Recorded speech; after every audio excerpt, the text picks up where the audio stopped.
Bakit? Nabinta yung speaker? Oo. Bakit di yung nabinta yung speaker? Diyan ang speaker po. Ha? Wala rin siya ipang. Pero ikaw makabakala na. Gapenta na ito. Berluloy. Ba't nabinta yung speaker? Ha? Bakit? Ba't hindi ka pumasok ngayon sa trabaho? Tingnan Ha? ko. Kay Jerome? Ha? Oh, ha? Ano? Hindi ka pumasok. Saan ka pagagaling at may tattoo ka sa braso mo? Saan isa nung nagtattoo yan sa'yo? Dito man pa na sa kwan. Sino tattoo sa'yo yan? Taga dito lang po. Ay grabe yung sigarilyo mo. Leme. Huwag kang magsigarilyo dyan sa loob ng mga bata. Oh. Burlulo, malam ka sakit. Hindi ka pala magsigarilyo ay. Oh. Hindi ka magsigarilyo. Ibigay mo pa naman yan. Isa kay Jis to. Ibigay naman. Kwan. Pero sa uban, ibigay ng Jis ma. Masama yan magsigarilyo sa loob. Bakit? Kay si Burlulo, mabilis siya magkasakit. Ba't mo binibenta yung speaker mo? Okay, Jerome. Pumunta na ka. Ha? Ba't mo nabinta yan?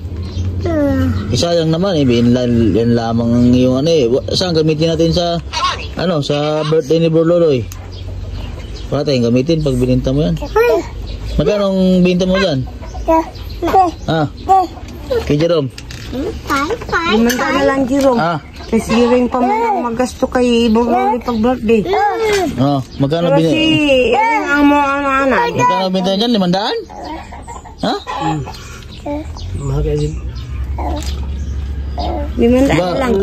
500 na lang yan. Pero si Ring ang mo anak. Si Ring ang mo gamit anak. Birthday Burluloy. Pwede man. Dibinta mo yun. Sa uba na, di na kakakuan. Si Ring na ay di. Ibinta po daw nilang speaker nila 500. Baka sira-sira na yan. Baka ibibinta mo. Huwag ipang gastos. Huwag pambili kape asukal. Aba, hindi ka kasi nagtrabaho. Kung nagtrabaho ka, hindi mayroon pang biling kape at bigas. Ano ba yung pinapanood mo? Ano yan? Laro. Lalaro?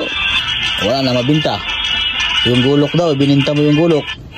Bininta na Jerome, kamamaya natin yung gulok. Kaya mahal-mahal yung gulok na yan ay. Magkano yung binta mo sa gulok, Jerome? 500. Ha? 500. 500 o 200?